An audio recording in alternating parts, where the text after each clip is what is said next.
Welcome back to The Explainer. Today, we're diving into one of the most magnificent, frankly, mind-boggling feats of engineering in the known universe, and that is your own body. Seriously, just think about the sheer scale of the communication problem happening inside you right at this very moment. You are composed of roughly 30 trillion individual cells. 30 trillion. So that leads us to a massive, fundamental question. How do trillions of completely isolated cells manage to act as one cohesive unit? How does your body coordinate a massive, instantaneous response, like a sudden pounding heartbeat when something jumps out and scares you, without those molecular signals actually crossing through every single cell wall? Well, it's a brilliant biological mystery, and it's exactly what we're going to unpack today. Okay, let's get right into it.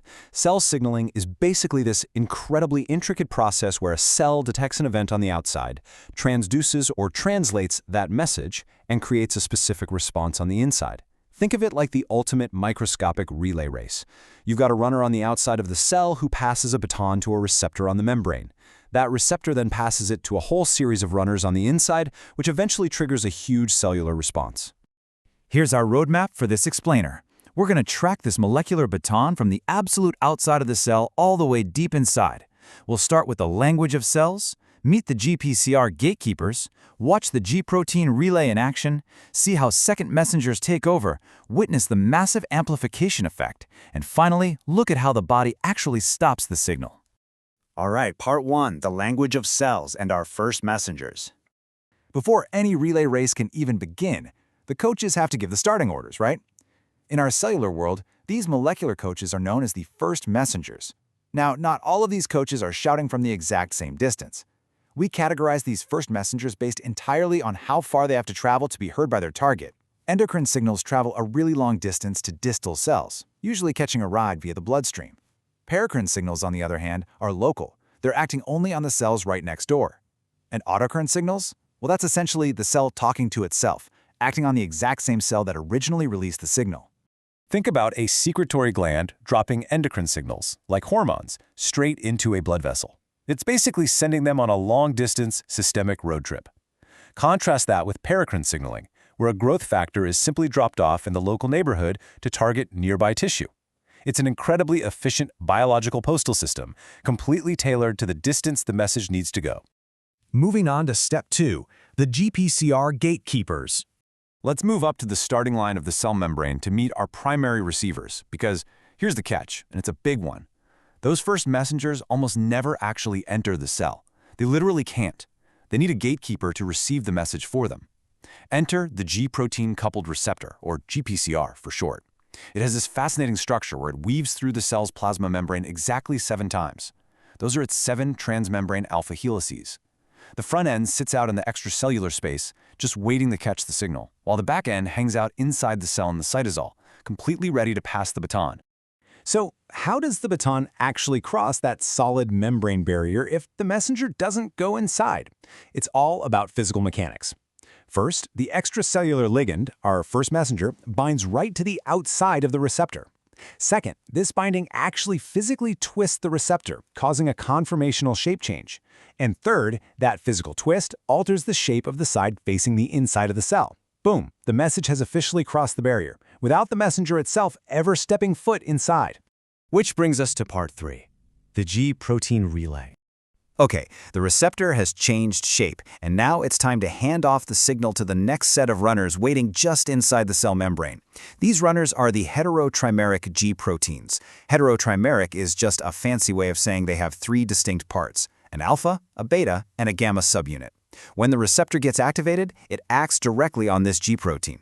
The alpha subunit literally drops a low-energy molecule called GDP and snatches up a higher-energy molecule called GTP. That right there, that is the crucial baton pass. The newly energized alpha subunit then breaks completely away from the beta and gamma subunits and sprints down the inner membrane to deliver the next signal. Now, the relay track actually splits here depending on which specific alpha runner got activated. 2 of the most common tracks in your biology are the GS pathway and the GQ pathway. The GS pathway stimulates an enzyme called adenylate cyclase, which churns out a messenger called CAMP. Alternatively, the GQ pathway stimulates a totally different enzyme, phospholipase C, which produces messengers called IP3 and DAG. Different runners, different tracks, resulting in completely different cellular responses. Next up, part 4. Second messengers take over. Our signal is finally leaving the cell membrane. These second messengers, like the CAMP or IP3 we just mentioned, are the critical inner runners carrying the signal deep into the cytoplasm to get the actual metabolic work done. Let's ground this complex biochemistry in everyday reality for a second. Consider another second messenger, cGMP, which promotes vasodilation, literally the widening of your blood vessels. Well, the drug sildenafil works entirely by interfering with this exact cellular relay race. It actively inhibits an enzyme whose only job is to break down that second messenger. By stopping the breakdown, sildenafil ensures the cGMP runner stays active for much longer, prolonging vasodilation. It's a perfect example of why understanding these microscopic pathways is an absolute game changer in modern medicine. All right, part 5, the amplification effect. Prepare yourselves because this is the real wow moment of the whole process. This is where we see exactly why a multi-step relay race is absolutely essential to your survival. The crucial point here is a staggering number, 50 million. When your body experiences a sudden rush of adrenaline, a single molecule of that first messenger binding to a single GPCR on a liver cell can trigger the release of 50 million molecules of glucose. Let me say that again. One single messenger, 50 million results. How is that kind of math even mathematically possible? The secret lies in a signal amplification cascade. One receptor activates multiple G proteins. Each G protein activates an enzyme like adenylate cyclase, which then pumps out hundreds of CAMP second messengers. Each CAMP activates an enzyme called pKa. Each pKa activates thousands of phosphorylase kinases, which in turn activate hundreds of thousands of glycogen phosphorylases. At every single handoff in this relay race, the signal doesn't just pass to one runner, it multiplies exponentially. This results in massive glycogen breakdown, giving your body that instant massive burst of energy you need for a fight-or-flight response. It's biological magic. Finally, part 6, stopping the signal. You know, every relay race has to have a finish line. If this 50 million-fold amplification just kept going indefinitely, our bodies would be stuck in a permanent, potentially lethal state of adrenaline shock.